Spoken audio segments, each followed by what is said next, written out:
बस एक सेकंड ये लिख लूँ अन्नू।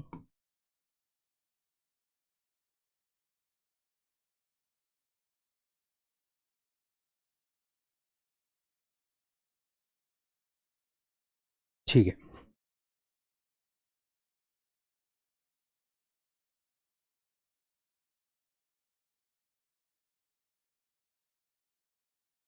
कर दो लाइव।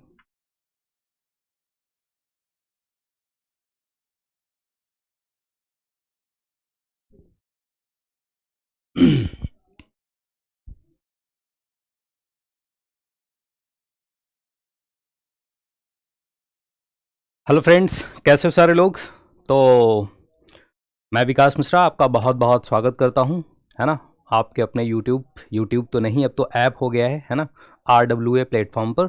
तो शुरू की जो 3 दिन की जो क्लासेस थी वो हमारी यूट्यूब पर चली, और ये जो 4th क्लास है उसी कॉन्टिन्यूटी में हम लोग चलेंगे। सिलेबस मैंने आपको बता ही दिया था कि कैसे क्या करना है, ठीक है। तो 3 क्लास वहाँ पर पड़ी हुई हैं यूट्यूब पर जो डेमो के रूप में थी, और ये उसी कॉन्टिन्यूटी में अपनी चौथी क्लास है, ठीक है। ऐप पर, मतलब ऐप की पहली क्लास है, लेकिन यूट्यूब वाली से जोड़ोगे तो ये चौथी हो जाएगी, ठीक है। कोई प्रॉब्लम नहीं। तो हम लोगों ने देखी 12 शेड्यूल्स, 12 अनुसूचियाँ ये पढ़ रहे थे, और इसमें से जो 6 शेड्यूल हैं वो हमने कवर कर ली थी। शेड्यूल क्या हैं, कैसी हैं, ये जो है मैंने पढ़ा दिया था, बता दिया था। जी नमस्ते सर जी, नमस्ते नमस्ते सभी को नमस्ते, ठीक है। गुड आफ्टरनून, गुड आफ्टरनून, ठीक है। और मतलब ये भी जैसे कि मैंने कमेंट भी पढ़े आपके, तो जैसे कि कुछ लोगों को लग रहा था कि बहुत धीरे चल रही है क्लास।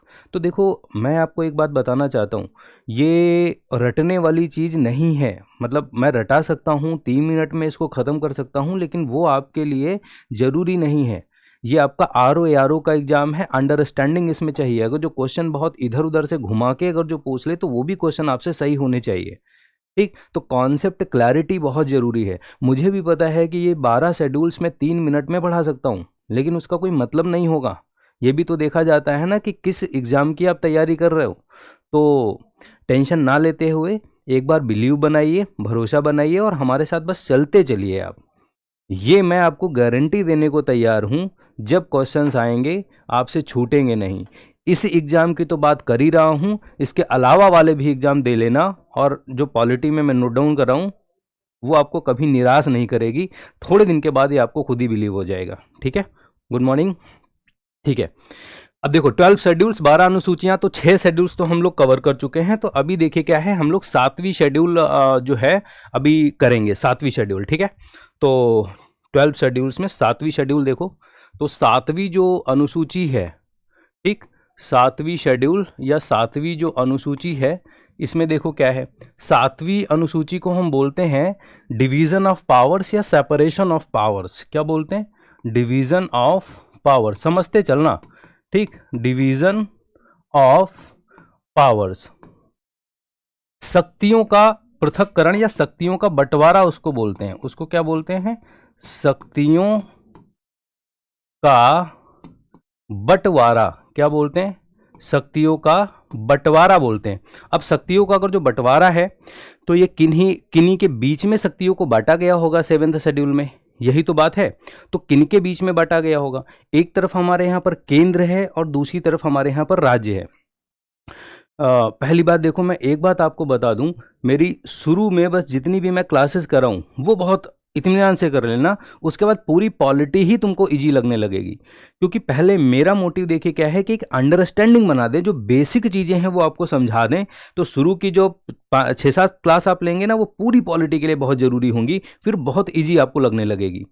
तो देखो क्या है, 7 शेड्यूल का मतलब डिवीजन ऑफ पावर, शक्तियों को बांटा गया है। बांटा गया है तो केंद्र और राज्य के बीच में शक्तियों को बांट दिया गया है। और यहां पर शक्तियों को बांटने के लिए देखो किया क्या गया है। शक्तियों को बांटने के लिए यहां पर 3 लिस्ट बनाई गई हैं। कितनी लिस्ट बनाई गई हैं? 3 लिस्ट बनाई गई हैं, या 3 सूचियां बनाई गई हैं। इनके माध्यम से शक्तियों को बांटा गया है, ठीक है। अब इसमें से देखो जो है कौन कौन सी लिस्ट है, इनमें से बहुत क्वेश्चन आते हैं। एक जो लिस्ट है उसको हम लोग बोलते हैं यूनियन लिस्ट। क्या बोलते हैं? यूनियन लिस्ट, या इसको बोलते हैं संघ सूची, ठीक। यूनियन लिस्ट बोलते हैं या संघ सूची बोलते हैं। दूसरी वाली जो लिस्ट है उसको क्या बोलते हैं, उसको बोलते हैं स्टेट लिस्ट या राज्य सूची बोलते हैं। क्लियर, राज्य सूची। और तीसरी वाली जो लिस्ट है उसको हम लोग क्या बोलते हैं, उसको हम लोग बोलते हैं कॉनकरेंट लिस्ट। क्या बोलते हैं, कॉनकरेंट लिस्ट या समवर्ती सूची, कॉनकरेंट लिस्ट या समवर्ती सूची। तो इन तीन लिस्ट के माध्यम से पावर बांट दी गई, किनके बीच में, केंद्र और राज्यों के बीच में। इन तीन लिस्टों के माध्यम से पावर बांटी गई। अब देखो मामला क्या है, ये जो यूनियन लिस्ट है ना, देखते रहना, जितनी चीजें मैं बताऊं, मैं बार बार आपसे कह रहा हूं, थोड़े 6-7 क्लास में धैर्य बनाए रखो मेरी क्लास में। मैं दावा करता हूं आपसे कि पॉलिटी में ये एग्जाम के लिए तो जरूरी होगा ही होगा। मतलब आप जो भी एग्जाम देंगे ये क्लासेस आपको बहुत हेल्प करेंगी। मतलब मैं शुरू में बहुत कुछ बोलना नहीं चाहता हूं, ऐसा लगने लगे कि मैं अपनी बहुत तारीफ कर रहा हूं, ये मैं नहीं चाहता हूं। मैं चाहता हूं कि आप ही बताएं जब क्वेश्चन उसमें दिखें। ठीक, अब देखो यूनियन लिस्ट में क्या है कि पहले जो सब्जेक्ट लिखे गए थे इसमें 97 सब्जेक्ट थे, 97 विषय थे। लेकिन ये 97 जो सब्जेक्ट्स थे ये देखो बढ़ के कितने हो गए हैं। तो पहले तो 97 सब्जेक्ट थे ओरिजिनल वाले संविधान में, लेकिन अब ये सब्जेक्ट बढ़कर कितने हो गए हैं, 100 विषय हो गए हैं। अभी कितने विषय हैं, 100 विषय हैं। ठीक, तो अगर जो 97 सब्जेक्ट 26 जनवरी 1950 को थे लेकिन अभी बढ़ के 100 हो गए हैं, तो इन 100 विषयों पर कानून बनाने की जो शक्ति है वो किसके पास है, केंद्र के पास है। मतलब अगर जो यूनियन लिस्ट में कोई भी चीज दी है तो उस पर कानून कौन बनाएगा, केंद्र बनाएगा। सिंपल सी बात ये है। उसके बाद कभी कभी आपसे जैसे पूछ लेता है कि ये जो 100 सब्जेक्ट हैं इसमें से कुछ इंपॉर्टेंट वाले जो सब्जेक्ट हैं वो बता दीजिए। तो इंपॉर्टेंट वाले जो सब्जेक्ट हैं जब आपसे पूछे तो जो जो इंपॉर्टेंट चीज़ें आपको लगती हैं, जैसे रेलवे लगता होगा, जैसे कि पोस्ट ऑफिस, डाक घर लगता होगा। ठीक, तो रेलवे हो गया, डाकघर हो गया। ठीक है, मतलब हिंदी में बोल भी रहा हूँ, रेलवे, पोस्ट ऑफिस। उसके बाद अंतर्राष्ट्रीय संबंध, अंतर्राष्ट्रीय संबंध। अच्छा, अंतर्राष्ट्रीय अगर जो संबंध बनाना हो तो कौन बनाएगा, केंद्र बनाएगा ना। तो अंतर्राष्ट्रीय संबंधों के बारे में भी कहाँ पर है, यहीं पर है। उसके बाद देखो जरा, अगर जो बैंकिंग हो तो बैंकिंग भी कहाँ पर होगी, बैंकों की स्थापना यहीं पर है। उसके बाद अगर जो बीमा की बात करें तो भी यहीं पर है। उसके बाद अगर जो रक्षा या डिफेंस की बात करें वो भी यहीं पर है। तो सबसे इंपॉर्टेंट वाली चीज़ें रेलवे, पोस्ट ऑफिस, अंतर्राष्ट्रीय संबंध, बैंकिंग, बीमा, रक्षा, ये सब इनमें है यूनियन लिस्ट में। और कोई भी चीज़ अगर जो यूनियन लिस्ट में है तो उस पर लॉ कौन बनाएगा, केंद्र बनाएगा। ऐसे ऐसे 100 सब्जेक्ट हैं इसमें। उसके बाद देखो जरा, ये जो स्टेट लिस्ट है, स्टेट लिस्ट जब लिखी गई थी तो स्टेट लिस्ट जब लिखी गई थी तो इसमें कितने सब्जेक्ट हुआ करते थे, इसमें सब्जेक्ट्स की संख्या थी 66। लेकिन देखो बाद में क्या हुआ, बाद में इसमें कुछ सब्जेक्ट घट गए हैं। तो अभी जो सब्जेक्ट हैं वो कितने हैं, 61 हैं। अभी कितने सब्जेक्ट हैं, 61 सब्जेक्ट्स हैं। तो इनमें घटे हैं। अब राज्य सूची में अगर जो कोई भी सब्जेक्ट है तो उस पर लॉ बनाने की जो पावर है वो किसके पास होगी। ठीक है, please change the colour of pen. ठीक है, चेंज कर लेंगे। ठीक है, स्टेट लिस्ट में 61 सब्जेक्ट हैं तो इस पर लॉ मेकिंग पावर किसके पास होगी, राज्य के पास होगी। सिंपल सी बात है, अगर जो राज्य का विषय है तो इन 61 सब्जेक्ट्स में से, ऐसे मैं लिख रहा हूं, इन 61 सब्जेक्ट्स में से कुछ इंपॉर्टेंट वाले कैसे हैं, देखो जरा। लोक स्वास्थ्य, ठीक, लोक स्वास्थ्य एवं स्वच्छता, मैं यहां पर लिखता हूं लोक स्वास्थ्य एवं स्वच्छता, यहीं पर लिख देता हूं, सॉरी, लोक स्वास्थ्य एवं स्वच्छता यहां पर है। ठीक, तो लोक स्वास्थ्य एवं स्वच्छता हो गया। दूसरी बात देखो क्या है, लोक स्वास्थ्य एवं स्वच्छता, और उसके बाद पुलिस आप बताओ कहां पर है। तो पुलिस यहीं पर है, क्योंकि पुलिस अगर जो देखा होगा कि पुलिस किसके अंडर में काम करती है, स्टेट के अंडर में काम करती है। स्टेट जो है वो मालिक होता है, तो पुलिस क्योंकि यहां पर है। उसके बाद देखो स्थानीय स्वशासन, स्थानीय स्वशासन, तो स्थानीय स्वशासन भी कहां पर आएगा, यहां पर आएगा। और स्थानीय स्वशासन का मतलब देखो क्या हो गया, मैं शॉर्ट में लिख रहा हूं, गांव की पंचायतें, पी फॉर पंचायत, और शहरों की म्यूनिसिपालिटीज़ का मतलब नगर पालिकाएं। तो गांव की पंचायतें और नगर पालिकाओं को मिलाकर क्या बोलते हैं? स्थानीय स्वशासन। तो पंचायत और नगर पालिकाओं से संबंधित कानून बनाना होगा तो कौन बनाएगा? यही बनाएगा, मतलब स्टेट बनाएगा। क्यों स्टेट बनाएगा? क्योंकि ये स्टेट लिस्ट में है। ठीक है, तो लोग उसके बाद कृषि बताओ कहाँ पर आएगी? तो कृषि भी भाई यहाँ पर आएगी। उसके बाद बताओ सिंचाई कहाँ पर आएगी? तो सिंचाई या इरिगेशन भी कहाँ पर आएगा? स्टेट लिस्ट में आएगा। क्लियर? उसके बाद देखो क्या है कि कॉन्करेंट लिस्ट। तो ये कॉन्करेंट लिस्ट ऐसी लिस्ट है, ये कॉन्करेंट लिस्ट ऐसी लिस्ट है जिस लिस्ट के ऊपर कानून दोनों लोग बना सकते हैं। और पहले जब ये लिखी गई थी तो इसमें कितने विषय थे? 47 सब्जेक्ट यहाँ पर दिए गए थे 26 जनवरी 1950 को। लेकिन अभी ये सब्जेक्ट देखो बढ़ के कितने हो गए हैं? 52 हो गए हैं, 52 हो गए हैं। तो अभी जो है 52 सब्जेक्ट यहाँ पर दिए गए हैं कॉन्करेंट लिस्ट में। और इन 52 सब्जेक्ट के ऊपर कानून दोनों लोग बना सकते हैं। यहाँ पर देखो मैंने लिखा क्या? सेंटर भी बनाएगा, केंद्र भी कानून बना लेगा, और जो राज्य होंगे, स्टेट होंगे, वो भी इन पे कानून बना लेंगे इन 52 सब्जेक्ट्स के ऊपर। ठीक, दोनों लोग बनाएंगे। अब देखो ये जो 52 सब्जेक्ट्स हैं इनमें कैसे कैसे सब्जेक्ट हैं। तो देखो जरा, विवाह हो गया, ठीक, तलाक हो गया, तो विवाह है, तलाक है, बच्चे को गोद लेना है, ठीक है। उसके बाद देखो शिक्षा, एजुकेशन जो है ये बहुत पूछा जाता है, मोस्ट इंपॉर्टेंट है एजुकेशन। शिक्षा कहाँ पर है? कॉन्करेंट लिस्ट में है, ठीक है। तो शिक्षा हो गया।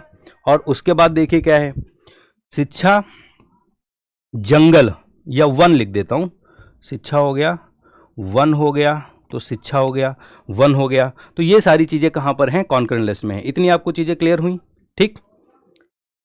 अब देखो, तो इसका मतलब ऐसे ऐसे 52 सब्जेक्ट्स यहाँ पर दिए गए हैं कॉन्करेंट लिस्ट में, और उन 52 सब्जेक्ट्स के ऊपर दोनों लोग कानून बनाएंगे। एक बात अच्छा और ध्यान दो, अगर जो कभी टकराहट हो जाए, बाई चांस शिक्षा के ऊपर कॉन्करेंट लिस्ट में केंद्र भी कानून बना दे, स्टेट भी कानून बना दे, तो अगर जो इन दोनों लोगों के कानून आपस में टकराए नहीं तो दोनों लोगों के चलेंगे। अगर जो टकरा गए तो केंद्र की ज्यादा चलेगी। अच्छा, किसी ने मैसेज क्या किया है कि सर जरूरी है पहले कितने सब्जेक्ट हैं वो देखो। ये सारे सब्जेक्ट तो याद नहीं होंगे भाई, 100 के 100 कैसे याद करोगे? 61 कैसे याद करोगे? तो जो मैंने लिख दिए हैं ये आपको जरूर ध्यान रखने हैं। उसके बाद जब प्रीवियस ईयर के पेपर करना तो उसमें अगर जो 1-2 सब्जेक्ट आ जाएं तो बस वो याद कर लेना बस। लेकिन ये जरूर याद रखना कि पहले कितने थे अभी कितने हो गए, ये जरूर याद रखना, बहुत बार आता है। क्लियर है? तो इस 7 शेड्यूल को बोलते हैं डिवीजन ऑफ पावर्स। क्लियर? कोई दिक्कत नहीं? ठीक है। उसके बाद देखो, तो ये 7वीं शेड्यूल हो गई, और 7वीं शेड्यूल के बाद हम लोग चलते हैं अपनी 8वीं शेड्यूल पे।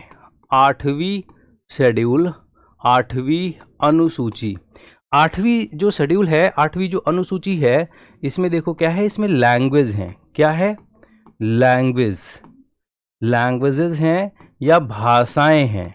अब लैंग्वेजेस हैं या भाषाएं हैं, तो देखो क्या है, शुरू में जब ये 8वीं शेड्यूल लिखी गई थी तो इसमें जो भाषाओं की संख्या थी वो 14 थी, ये याद रखना है सब। और अभी बढ़ के कितनी हो गई हैं? 12 हो गई हैं। तो अभी जो हैं वो कितनी भाषाएं हैं इसमें? सॉरी 22, 12 मेरे मुंह से निकल गया, 22, ठीक है। अच्छा सर, अवशिष्ट सूची के बारे में बताएं कृपया। ठीक है, किसी ने मैसेज किया है कि सर अवशिष्ट सूची के बारे में कृपा करके बता दें। चलो, अगर जो मैसेज आया है तो मैं बता देता हूं। देखो जरा, जैसे कि 100 सब्जेक्ट यहाँ पर यूनियन लिस्ट में हैं, अभी स्टेट लिस्ट में 61 सब्जेक्ट हैं, कॉन्करेंट लिस्ट में 52 सब्जेक्ट हैं। लेकिन सोचो, क्या दुनिया के सभी सब्जेक्ट क्या इन लिस्ट में लिखे गए हैं? नहीं, क्योंकि भाई जब संविधान लिखा जा रहा था उस टाइम पर साइबर क्राइम का नामो निशान नहीं था। ठीक है, कंप्यूटर या इंफॉर्मेशन टेक्नोलॉजी जो है उस टाइम आई नहीं थी, तो इसके बारे में तो कहीं लिखा ही नहीं होगा।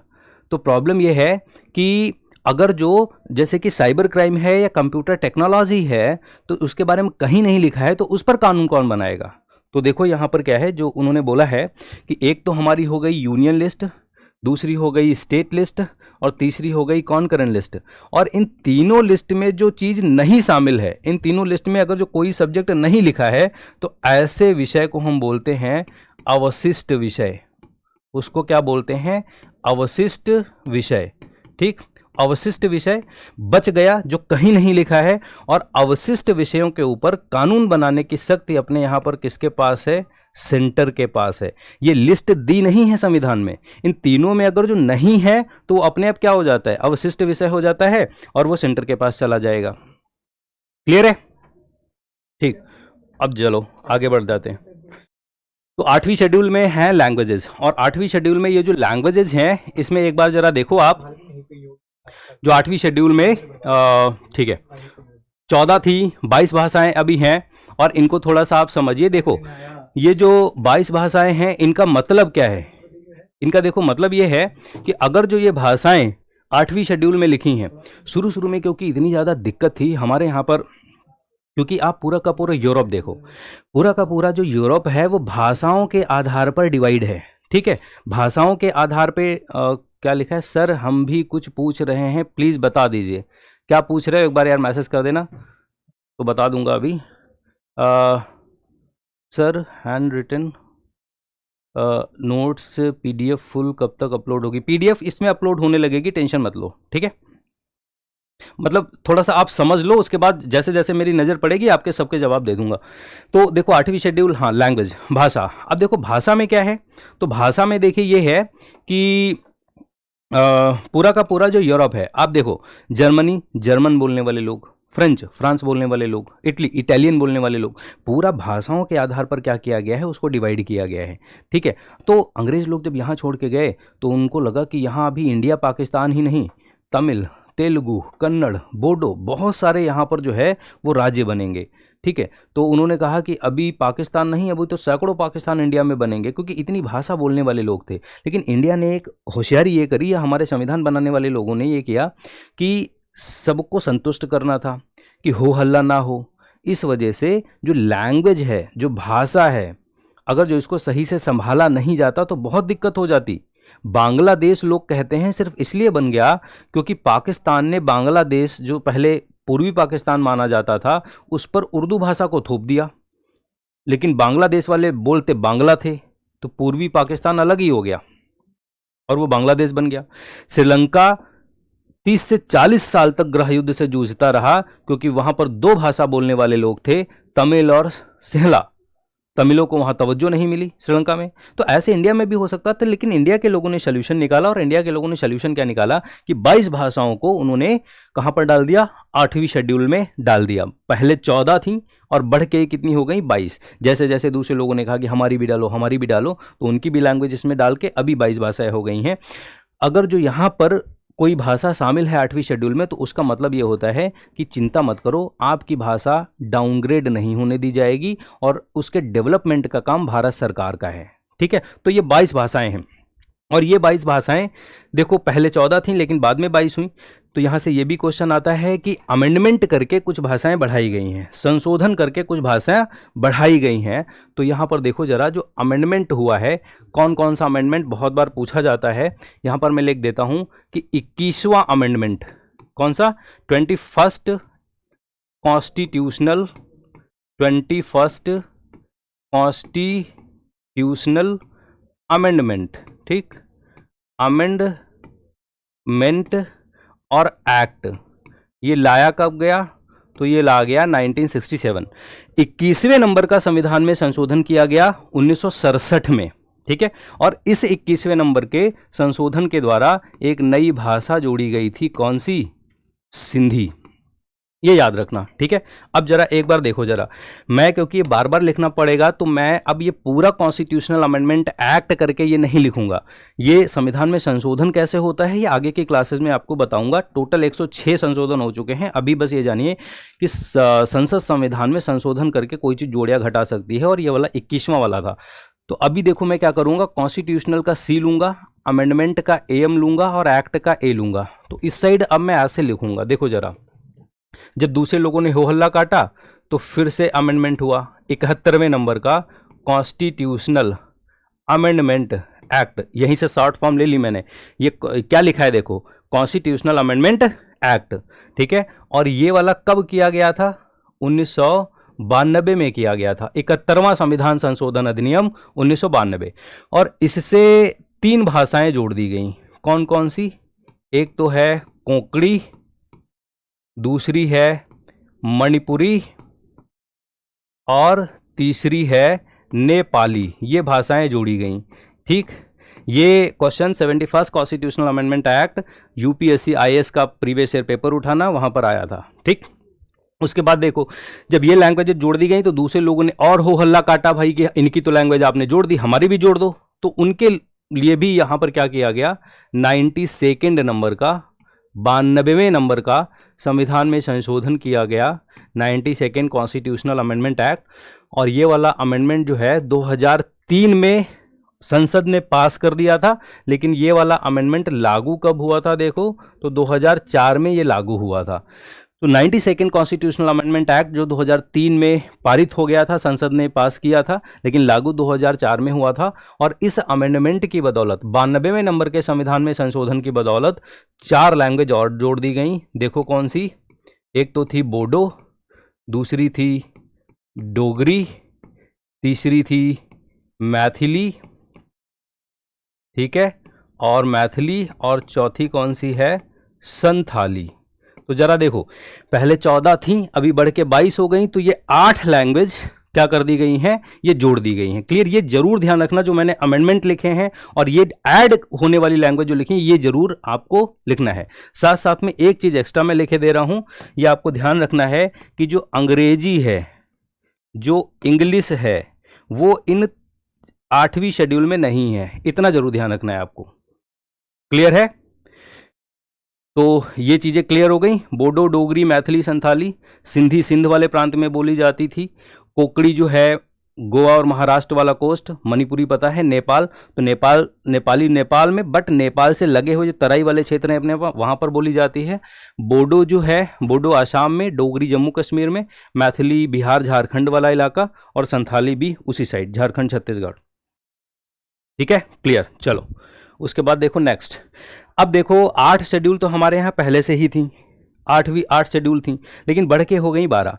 और अगर जो बढ़ के हो गई 12 तो इसका मतलब 4 अनुसूचियां बाद में बढ़ाई गई हैं। तो बढ़ाई गई हैं तो कोई भी चीज़ अगर जो बढ़ाई या घटाई जाएगी उसके लिए अमेंडमेंट जरूर होगा, और वो अमेंडमेंट आपको याद रखना पड़ेगा। क्लियर है, याद रखना पड़ेगा। तो इसका मतलब देखो जरा, जो 9वीं अनुसूची है, 9th, अब समझते चलना, 9th जो शेड्यूल है ये ऐड की गई, और ऐड की गई तो अब देखो मैं शॉर्ट में लिखूंगा, ये ऐड की गई तो इसके लिए पहला ही संविधान में संशोधन किया गया, फर्स्ट कॉन्स्टिट्यूशनल अमेंडमेंट एक्ट। और ये वाला कब किया गया, 1951, 1951 में। क्लियर सर, इंग्लिश की हिंदी भी लिखिए। अच्छा ठीक है, लिख दूंगा, ठीक है, बहुत बढ़िया, भूमि सुधार की चर्चा। और इसमें देखो क्या है, इसमें ये है टू प्रोटेक्ट द, इसका to protect the land reform, to protect the land reform and other laws included in it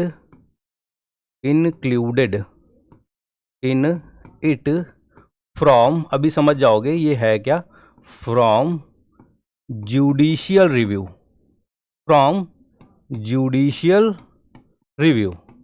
ठीक है, हिंदी में एक बार इसको लिख देता हूं मैं, कि हिंदी में है भूमि सुधार, ठीक है, और भूमि सुधार एवं अन्य कानूनों को, भूमि सुधार एवं अन्य कानूनों को न्यायिक, ठीक, न्यायिक समीक्षा से बचाने के लिए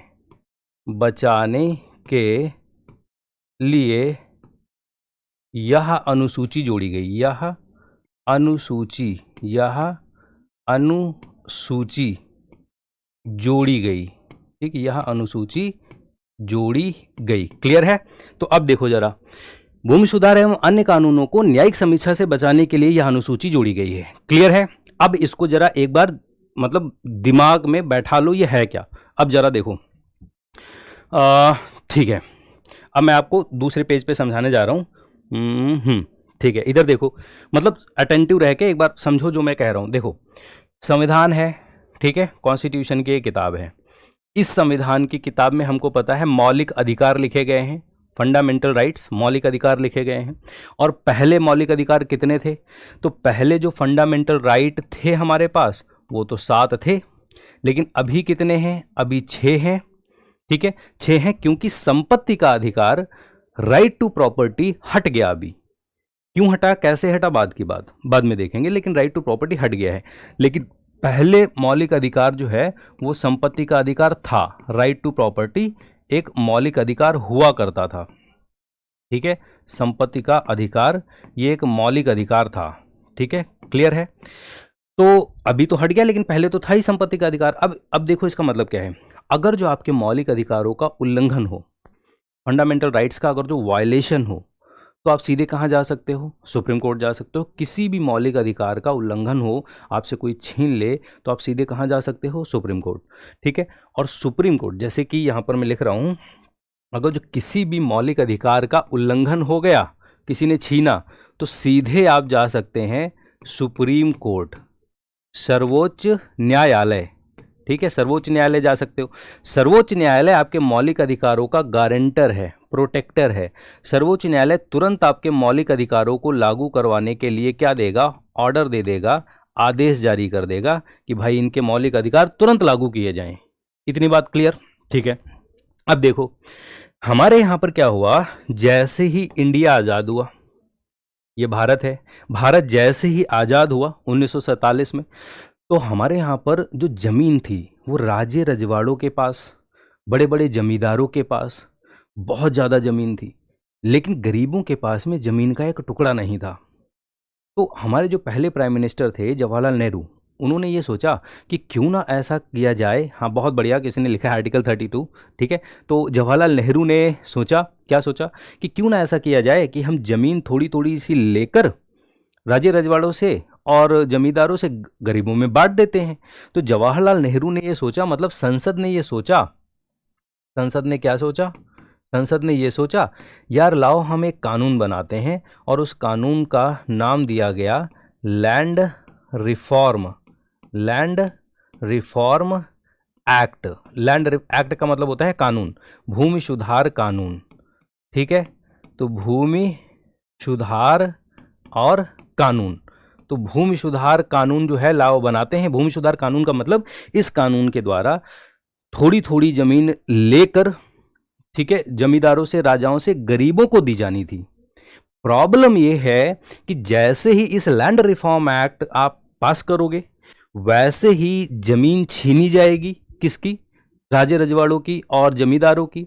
वो तुरंत चिल्लाएंगे कि जमीन रखना हमारा मौलिक अधिकार है, संपत्ति रखना हमारा मौलिक अधिकार है, इसको हमसे कोई कैसे छीन सकता है।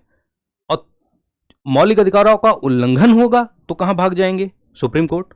और सुप्रीम कोर्ट जैसे ही जाएंगे, सुप्रीम कोर्ट देखेगा, अच्छा, सुप्रीम कोर्ट पूछेगा क्यों आए हो, तो राजा कहेगा कि हाँ, जमीन रखना हमारा फंडामेंटल राइट है, मौलिक अधिकार है, ये हमसे कोई नहीं छीन सकता, और इस कानून की वजह से हमारे फंडामेंटल राइट का वायलेशन हो रहा है, हमारे मौलिक अधिकार का उल्लंघन हो रहा है। तुरंत सुप्रीम कोर्ट क्या करेगा? आदेश देगा कि ये वाला एक्ट जीरो डिक्लेयर किया जाता है। क्यों? क्योंकि इस कानून से संपत्ति के अधिकार का उल्लंघन हो रहा है।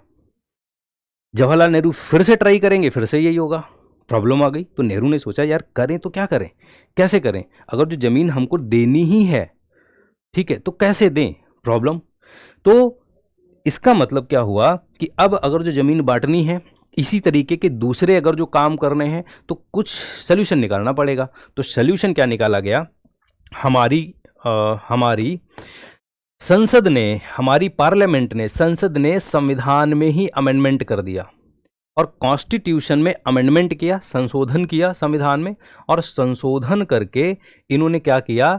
जो 9वीं अनुसूची जोड़ी। कौन सी अनुसूची जोड़ी? 9th अनुसूची, 9वीं शेड्यूल जोड़ दी। ठीक है, ये जो मैंने लिखा है अभी पिछले स्लाइड में कि 9वीं अनुसूची पहले संविधान संशोधन अधिनियम 1991 के द्वारा जोड़ दी। और ये जो 9वीं अनुसूची जोड़ी, तो 9वीं अनुसूची जोड़ के यहाँ पर एक बात लिखी। बात क्या लिखी यहाँ पर? बात ये लिखी 9वीं अनुसूची जोड़ी पहले से, और ये लिखी कि अगर जो कोई भी विषय, संसद ने ये भी लिख दिया, अगर जो कोई भी विषय 9वीं अनुसूची में डाला जाएगा, अगर जो कोई विषय 9वीं अनुसूची में डाला जाएगा तो उस पर जुडिशियल रिव्यू की पावर नहीं होगी, उस पर जुडिशियल रिव्यू नहीं होगा। अभी बताता हूं इसका मतलब क्या है। जुडिशियल रिव्यू का मतलब है उस पर न्यायिक समीक्षा नहीं होगी, उस पर न्यायिक समीक्षा नहीं होगी। ठीक, मतलब उन्होंने ये लिख दिया कि 9वीं अनुसूची में अगर जो कोई सब्जेक्ट डाल दिया जाता है तो फिर सुप्रीम कोर्ट उसको चेक नहीं करेगा। सिंपल सी बात है। जुडिशियल रिव्यू का मतलब है कि सुप्रीम, न्यायिक समीक्षा का मतलब सुप्रीम कोर्ट चेक ही नहीं करेगा कि वो चीज सही है या गलत है, बस। तो ये जब लिख दिया कि कोई सब्जेक्ट अगर जो 9वीं अनुसूची में डाल दिया जाता है तो उस पर सुप्रीम कोर्ट जुडिशियल रिव्यू नहीं करेगा, मतलब सुप्रीम कोर्ट को वो सब्जेक्ट चेक करने की पावर नहीं होगी, चाहे वो सब्जेक्ट मौलिक अधिकारों से टकराए चाहे जहां से टकराए, बस जुडिशियल रिव्यू का मतलब सुप्रीम कोर्ट चेक नहीं करेगा। अब यही बात लिखी ही दी संविधान में ही, और संविधान में जब ये बात लिख दी उसके बाद जितने लैंड रिफॉर्म के एक्ट थे, भूमि सुधार वाले कानून थे, वो सब कहां भर दिए? वो सब 9वीं अनुसूची में भर दिए। और 9वीं अनुसूची में जब भर दिए तो 9वीं अनुसूची में लिखा ही था कि अगर जो कोई सब्जेक्ट 9वीं अनुसूची में डाल दिया जाएगा तो सुप्रीम कोर्ट चेक नहीं करेगा उसको, चाहे वो मौलिक अधिकारों से टकराए चाहे जिससे टकराए। अब आप सोच के देखो, तो जैसे ही सारे सब्जेक्ट यहां पर भरे गए 9वीं अनुसूची में, वो सारे सब्जेक्ट जो है वो बच गए। किससे बच गए? जुडिशियल रिव्यू से, सुप्रीम कोर्ट के चेक होने से, क्योंकि 9वीं अनुसूची में लिखा ही यही था। जब संसद को पता चला कि यार ये तो ऐसी तिजोरी हाथ लग गई है 9वीं शेड्यूल, जहां पर सुप्रीम कोर्ट से बचना हो वो सब चीजें कहां डाल दो, 9वीं अनुसूची में डाल दो, बात बन जाएगी। ठीक, तो 9वीं अनुसूची में डाल दो, बात बन जाएगी। अब जरा देखो इसको पढ़ के, अब आपको पूरा ये समझ आएगा। To protect the land reform and other laws included in it, किससे बचाना है? फ्रॉम जुडिशियल रिव्यू, मतलब भूमि सुधार और दूसरे जो कानून हैं उनको न्यायिक समीक्षा से बचाना है, इस वजह से यह 9वीं अनुसूची जोड़ी गई। क्लियर है? ठीक, हर चीज आपको ये समझ आया कि नहीं? ठीक, लेकिन सबसे ज्यादा जो 9वीं अनुसूची में जो सब्जेक्ट भरे गए वो लैंड रिफॉर्म वाले भरे गए, भूमि सुधार वाले भरे गए। इस वजह से जो 9वीं अनुसूची है ना, 9वीं अनुसूची, क्योंकि सबसे ज्यादा जो है इसमें जो सब्जेक्ट भरे गए हैं वो कौन से भरे गए हैं? लैंड रिफॉर्म वाले भरे गए हैं। इस वजह से इसका दूसरा नाम ही क्या है? भूमि सुधार। इसका दूसरा नाम क्या है? भूमि सुधार है। क्लियर? चलो अब देखो जरा 9 शेड्यूल हो गया। अब देखो 9 शेड्यूल हो गया, लेकिन सुप्रीम कोर्ट ने ये कहा, सुप्रीम कोर्ट ने क्या कहा, सॉरी संसद ने जब ये चीज कर दी तो अब 9th शेड्यूल का स्टेटस क्या है? क्या सुप्रीम कोर्ट, भाई ऐसे तो आप कुछ भी ऐड कर लो, है ना, ऐसे तो आप कुछ भी ऐड कर लो। आज संविधान में लिख दो कि प्रधानमंत्री नरेंद्र मोदी आजीवन पीएम रहेंगे, चुनाव लड़ने की जरूरत नहीं, सुप्रीम कोर्ट खत्म किया जाता है, ऐसे तो कुछ भी लिख लो, है ना। तो देखो हुआ क्या, सुप्रीम कोर्ट ने इसको चेक भी किया और एक सुप्रीम कोर्ट में केस हुआ। वो केस इंपॉर्टेंट है आपके लिए, आप कुछ भी नहीं लिख सकते। केशवानंद भारती का केस मैं आपको पढ़ाऊंगा, तो आप कुछ भी संविधान में नहीं लिख सकते मन मर्जी के, ठीक है। अब आप देखो कि एक केस हुआ जिस केस का नाम है वामन राव केस। ये कहां पर केस हुआ? ये केस हुआ 1981 में सुप्रीम कोर्ट में। कहां पर केस हुआ? 1981 में सुप्रीम कोर्ट में एक केस हुआ, वामन राव का मामला इसको बोलते हैं, 1981। इस वामन राव के केस में सर्वोच्च न्यायालय ने बाजी ही पलट दी और सर्वोच्च न्यायालय ने कहा, क्या कहा, कि जो 9वीं अनुसूची है, 9वीं, ठीक, जो 9वीं अनुसूची है, 9th शेड्यूल है, उसको हम रिव्यू करेंगे, उसकी न्यायिक समीक्षा होगी। ठीक, ये किसने कहा? ये सुप्रीम कोर्ट ने कहा। किस मामले में कहा? तो वामन राव केस 1981 में सुप्रीम कोर्ट ने बाजी पलट दी। बाजी क्या पलट दी? उन्होंने कहा कि 9वीं अनुसूची की न्यायिक समीक्षा होगी, लेकिन एक लाइन और जोड़ दी। वो लाइन क्या जोड़ दी? वो लाइन ये जोड़ दी, देखो जरा, वो लाइन ये जोड़ दी, उन्होंने कहा कि 9वीं अनुसूची में जो मामले डाले गए उनकी न्यायिक समीक्षा तो होगी, लेकिन ऐसे मामलों पर, देखो मैं लिख रहा हूं, ऐसे मामलों पर जो, ऐसे मामलों पर जो 1973 के बाद जोड़े गए हैं, जो 1973 के बाद जोड़े गए हैं, ठीक। जो 1973 के पहले जोड़े गए हैं, 1973 के पहले वाले मामलों पर न्यायिक समीक्षा नहीं होगी, मामलों पर न्यायिक समीक्षा नहीं होगी, नहीं होगी। मतलब ये 1973 की जो डेट है, यही डेट क्यों मतलब उन्होंने माना, ये मैं आपको बाद में बताऊंगा। केशवानंद भारती का केस हुआ था 1973 में, बहुत इंपॉर्टेंट है। तो सुप्रीम कोर्ट ने कहा, क्या कहा कि 9th शेड्यूल में जो भी सब्जेक्ट डाले जाएंगे उनकी न्यायिक समीक्षा होगी, लेकिन सिर्फ ऐसे मामलों पर होगी जो 1973 के बाद जोड़े गए हैं या डाले गए हैं 9th शेड्यूल में। अगर जो 9th शेड्यूल में कोई मामला 1973 के पहले डाल दिया गया था, उसका जुडिशियल रिव्यू नहीं होगा। तो अभी अगर जो आपसे पूछा जाए कि 9th शेड्यूल का जुडिशियल रिव्यू हो सकता है कि नहीं, आप कहिए कि हो सकता है, लेकिन सिर्फ 1973 के बाद वाले मामले जो डाले गए हैं उन्हीं पर हो सकता है। 1973 के पहले वाले जो मामले हैं इसमें जो डाले गए उन पर जुडिशियल रिव्यू नहीं होगा।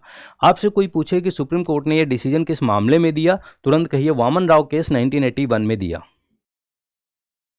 ठीक है। अच्छा, 1991 कहाँ है भाई? 9वीं शेड्यूल, ये 1951 है। ये देखो ना, फर्स्ट शेड्यूल कब जोड़ी गई? 1951, ठीक है। 91 कहीं लिख दिया क्या मैंने भाई? नहीं नहीं, तो 90, ये तो कहीं भी नहीं लिखा भाई, है ना। तो फंडामेंटल राइट्स कहाँ गया? ये समझा रहा था मैं तुम्हें, आठवीं शेड्यूल समझा दी, उसके बाद 9वीं शेड्यूल। तो देखो ना 1981, और ये शेड्यूल जोड़ी कब गई? 1951। आप लिख रहे हैं 1991, वो तो नहीं है ना, ठीक है। समझ गए ये बात कि नहीं? सबको ये बात समझ में आ गई? अगर जो नहीं समझ में आई है तो आराम से जाके पीछे बैक करके जो मैंने बोला है वो एक बार देख लेना, आपको सब कुछ समझ में आ जाएगा, ठीक है। एक बात ये आ सकती है कि सुप्रीम कोर्ट ने 1981 में क्यों कहा, पहले क्यों नहीं कह दिया?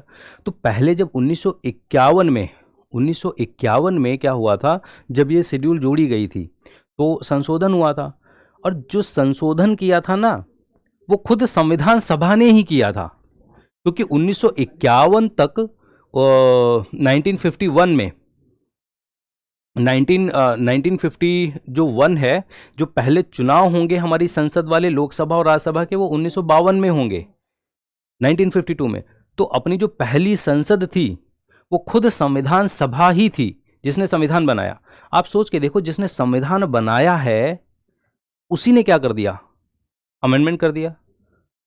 तो क्या सुप्रीम कोर्ट की इतनी हिम्मत होगी कि उनसे कह दे कि नहीं नहीं नहीं आपने गलत कर दिया? तो सुप्रीम कोर्ट ने पहले मान लिया था, उन्होंने कहा ठीक है भाई, आप कह रहे हो ना 9 शेड्यूल का रिव्यू नहीं करेंगे, ठीक है। लेकिन उसको मौका मिल गया कब? 1981 में उसने बाजी पलट दी, ठीक है।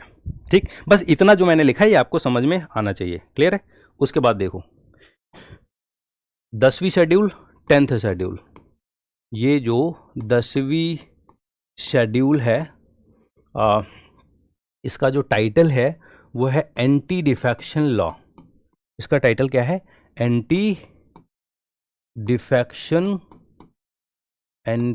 डिफेक्शन लॉ, या दल बदल विरोधी कानून, दल बदल विरोधी कानून।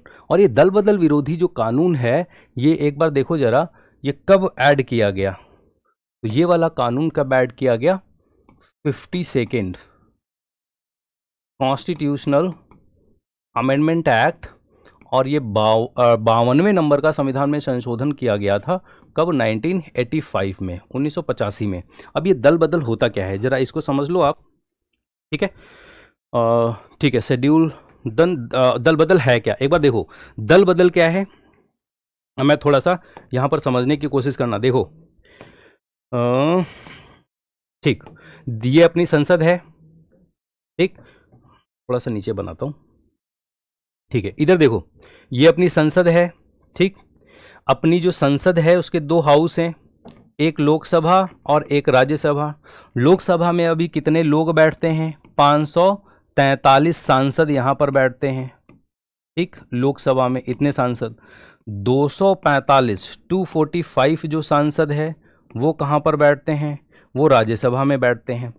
आप ये बताओ कि किस एक हाउस में 50% से ज़्यादा सीटें आ जाएं तो सरकार बनती है, सरकार बनती है। आप कहेंगे कि यदि कोई एक पार्टी अगर जो लोकसभा में 50% से ज़्यादा सीटें जीत ले तो वो सरकार बनाती है, ठीक। और 50% से ज़्यादा सीटें जीत ले का मतलब है मिनिमम कोई एक पार्टी यदि इतनी सीटें जीत ले 543 में से 272 तो फिर उसकी सरकार बनेगी। मान लेते हैं यहाँ पर दो पार्टी हैं, एक तरफ बीजेपी है, एग्जाम्पल है ये सिर्फ, एक तरफ कांग्रेस पार्टी है, ठीक। बीजेपी ने क्या किया, इन 543 सीटों में बीजेपी ने बाई चांस इतनी सीटें जीत ली और कांग्रेस ने सिर्फ 268 सीटें ही जीती हैं लोकसभा में, तो सरकार कौन बनाएगा, बीजेपी पार्टी बनाएगी, क्योंकि बीजेपी ने 272 से ज़्यादा लोकसभा में सीटें जीत ली हैं, 275 जीती हैं, एग्जाम्पल है। तो फिर सरकार किसकी बनेगी, सरकार का मतलब होता है तो फिर सरकार बीजेपी की बनेगी, सिंपल सी बात है। और सरकार का देखो मतलब क्या है, सरकार का मतलब है इस पार्टी का प्राइम मिनिस्टर होगा और बीजेपी पार्टी के ही क्या होंगे, मिनिस्टर होंगे, मंत्री होंगे। तो पीएम और जो मिनिस्टर है, ये जो ग्रुप है पीएम और मिनिस्टर वाला, इसको बोलते हैं केंद्र सरकार। इसको क्या बोलते हैं, इसको बोलते हैं ये केंद्र सरकार है, ये बीजेपी पार्टी का होगा क्योंकि बीजेपी ने 50% से ज़्यादा सीटें लोकसभा में जीती हैं। क्लियर है। अब आप देखो जरा, अब अगर जो क्या हो जाए कि कुछ ऐसा हो जाए कि कांग्रेस वाले ये कहें कि यार ऐसा करो 10 लोग हमारी तरफ आ जाओ, 10 लोग हमारी तरफ आ जाओ और दिल्ली में एक एक फ्लैट देंगे, 5-5 करोड़ रुपए पक्के हैं और जो मंत्रालय चाहो वो मंत्रालय मिलेगा, 10 लोग हमारी तरफ आ जाओ। और 10 लोग अगर जो पाला बदल दें तो फिर कांग्रेस के पास हो जाएंगे 50% से ज़्यादा, और यदि कांग्रेस के पास 50% से ज़्यादा लोग हो जाएंगे तो कांग्रेस फिर कहेगी कि फिर हमारा प्राइम मिनिस्टर बनाओ, हमारे मंत्री बनाओ, हमारी सरकार बनाओ।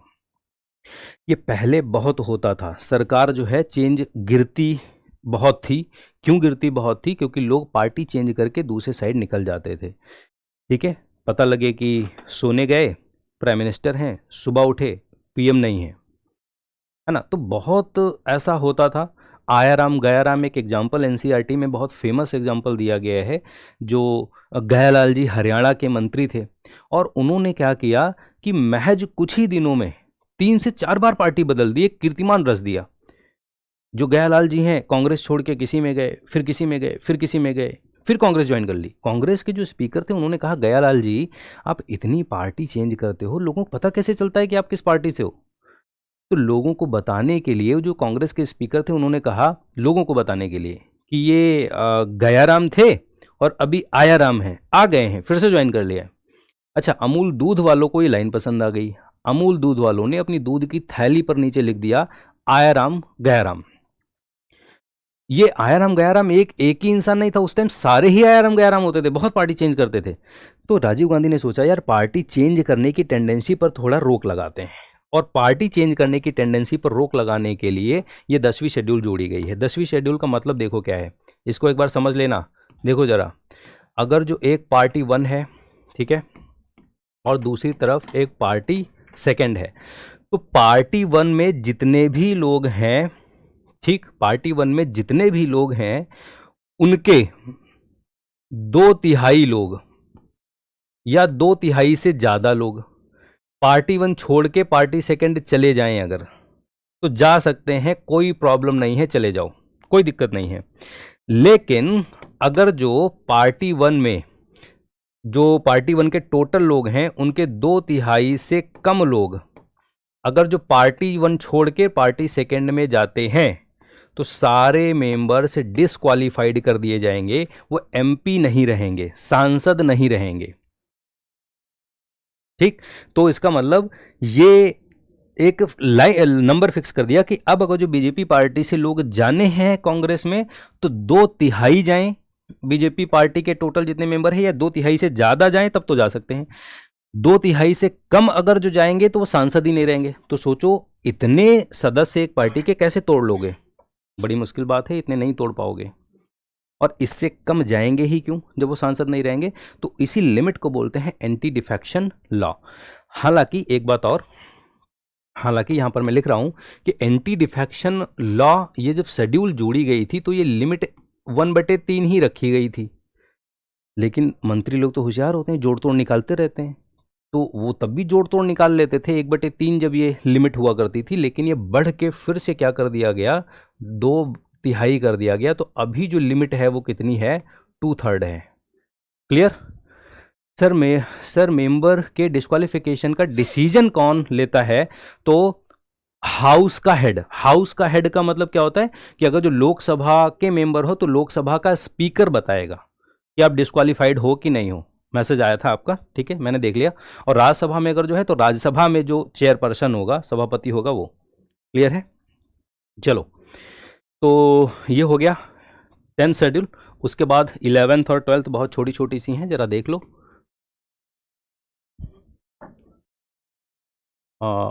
11th शेड्यूल और 12वीं शेड्यूल या अनुसूची, ठीक है। जो 11वीं शेड्यूल है और जो 12वीं शेड्यूल है, ये दोनों जो शेड्यूल्स हैं, ये वाली बहुत इंपॉर्टेंट है, याद रखना। 73वें नंबर का संविधान में संशोधन किया गया। यह कब किया गया? 1992 में। और ये वाला 74वें नंबर का संविधान में संशोधन किया गया था 1992 में ही, ये दोनों जोड़ी गई, ठीक है। और इसमें देखो क्या है, इसमें 29 सब्जेक्ट्स फॉर पंचायत्स, ठीक, पंचायत्स। तो पंचायतों के लिए, पंचायतों के लिए 29 विषय दिए गए हैं। कहाँ पर? 11वीं शेड्यूल में। और यहाँ पर देखो क्या है, यहाँ पर है 18 सब्जेक्ट्स फॉर म्यूनिसिपालिटीज, फॉर म्यूनिसिपालिटीज। तो 18 विषय नगर पालिकाओं के लिए। कितने? 18 विषय नगर पालिकाओं के लिए। क्लियर है?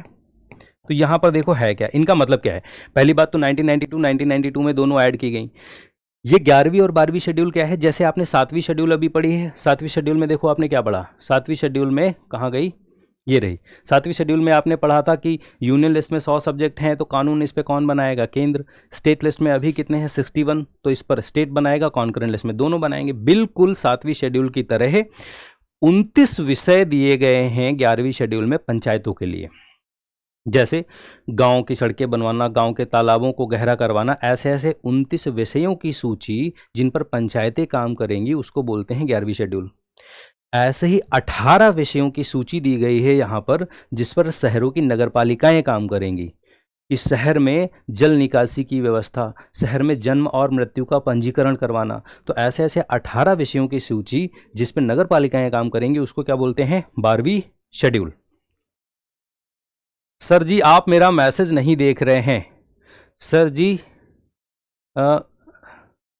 ठीक है, थैंक यू वेरी मच।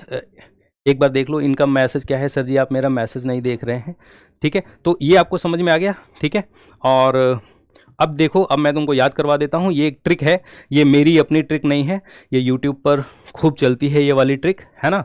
तो लेकिन तो इसीलिए आपको जल्दी से याद हो जाए, इस वजह से ट्रिक भी लिख दी है। तो ये ट्रिक से याद कर लो किस शेड्यूल में क्या है। शेड्यूल्स अपनी कंप्लीट हो गई। सर जी फिर से एक्सप्लेन कर दीजिए। तो फिर से देखो, फिर से अभी एक्सप्लेन करेंगे, टाइम जाएगा। आप ऐसा करना, ये रिकॉर्डेड वीडियो आपको मिल जाएगी, आप बैक जाके इसको फिर से देख लेना। क्लियर? तो देखो जरा, ये मेरी अपनी ट्रिक देखो नहीं है, ठीक है, ये यूट्यूब पर खूब चलती, लेकिन मैंने आपको लिख दिया। तो बस इंग्लिश में है टीयर्स, टीयर्स मतलब आंसू होता है, टीयर्स ऑफ ओल्ड पीएम, एक बूढ़ा प्राइम मिनिस्टर है, टीयर्स का मतलब आंसू, ऑफ ओल्ड पीएम, बूढ़े प्राइम मिनिस्टर के आंसू, टीयर्स ऑफ ओल्ड पीएम। बस ये tears of old PM line याद करो, सारी शेड्यूल्स आपको याद हो जाएंगी। तो टी फॉर टेरिटरीज, टेरिटरीज का मतलब जो राज्य और केंद्र शासित प्रदेश के नाम और सीमाएं कहाँ हैं, पहली शेड्यूल में। ई का मतलब होता है इमॉलमेंट्स, और इमॉलमेंट्स का मतलब होता है वेतन भत्ते। इसका मतलब क्या होता है, वेतन भत्ते। तो वेतन भत्ते का मतलब सैलरी वाली कौन सी है, सेकेंड शेड्यूल है। तीसरा अफर्मेशन, अफर्मेशन का मतलब होता है शपथ, अफर्मेशन का मतलब ही होता है शपथ, तो तीसरी वाली शपथ है। टीयर, आर, आर फॉर राज्यसभा, तो राज्यसभा की सीट किस में है, चौथी शेड्यूल में है। एस का मतलब शेड्यूल्ड एरिया, अनुसूचित क्षेत्र, किसमें है, शेड्यूल्ड एरिया, अनुसूचित क्षेत्र, है ना, तो ये पांचवी शेड्यूल में है। और अदर एरिया का मतलब क्या हो गया, अदर एरिया का मतलब हो गया वही वाले ट्राइबल एरिया, जनजातीय क्षेत्र। मतलब ये ट्रिक है खाली याद करने के लिए, जनजातीय क्षेत्र, ठीक है। उसके बाद देखो एफ लिखा है, एफ का मतलब होता है फेडरल, फेडरल का मतलब होता है संघ, और संघ का मतलब होता है जहां पर पावर डिवाइड कर दी जाए केंद्र और राज्य के बीच में, उसी को संघ ही बोलते हैं। तो इसका मतलब जो सातवीं शेड्यूल है उसमें पावर को डिवाइड किया गया है। उसके बाद ओ आएगा, ओ का मतलब ऑफिशियल लैंग्वेज, तो ऑफिशियल लैंग्वेज तो नहीं है, यहाँ पर कितनी भाषाएं हैं, 22 भाषाएं हैं। ये खाली ट्रिक है आपको याद करवाने के लिए, यहाँ पर official, O for official language लिख दिया है, लेकिन ऑफिशियल लैंग्वेज नहीं, ये 22 भाषाएं हैं, ठीक है, बस लैंग्वेज याद कर लेना। एल फॉर लैंड रिफॉर्म का मतलब भूमि सुधार, ठीक, ये मतलब ट्रिक है, यूट्यूब पर अगर जो डालोगे तुमको ये ट्रिक खूब टहलती मिलेगी। डी फॉर डिफेक्शन का मतलब हो गया दल बदल, दल बदल। पी फॉर पंचायत हो गया, और एम फॉर म्यूनिसिपालिटी मतलब नगर पालिकाएं। क्लियर है, ठीक है। सर नीतीश चाचा कैसे बदले अपनी पार्टी बताएं प्लीज़। देखो अभी यार प्लीज़ टाइम नहीं है मेरे पास, क्योंकि अभी मेरी सेकंड क्लास भी लगी है, लेकिन आपका खुशबू यादव, तो नीतीश चाचा कैसे बदले अपनी पार्टी, ये आपको मैं बताऊंगा ज़रूर, ठीक है, क्योंकि अभी थोड़ा सा सेकंड क्लास भी लगी है। हिंदी की ट्रिक नहीं है क्या सर, तो हिंदी की ट्रिक यार देखो ये वाली बहुत इजी ट्रिक है, इस वजह से मैंने लिख दी, और हिंदी वाली ट्रिक अगर जो कोई होगी तो नेक्स्ट टर्न पे मैं आपको बता दूंगा। मतलब एक बार देखो यार, आर ओ बनने जा रहे हो, हाई कोर्ट में आपकी जॉब लगेगी, ऑफिसर बन जाओगे, ठीक है, मतलब हिंदी में दे दूंगा मैं ये नहीं कह रहा हूँ, लेकिन एक बार थोड़ा सा इसको भी टीयर्स ऑफ ओल्ड पीएम खाली बोल लो और याद कर लो, 12 की 12 शेड्यूल आपके टिप पर आ जाएंगी, लेकिन हिंदी वाली कोई होगी तो प्रोवाइड करवा दूंगा। तो आज के लिए इतना रखते हैं, सारी शेड्यूल्स अपनी कंप्लीट हैं, और कल हम लोग अपनी जब क्लास लेंगे, कोई भी अगर जो डाउट है तो आप वहाँ पर पूछ लेना, ठीक है, और मैं कोशिश करूँगा आपके सारे डाउट्स क्लियर हों, ठीक है। तो आप आज के लिए बहुत बहुत धन्यवाद।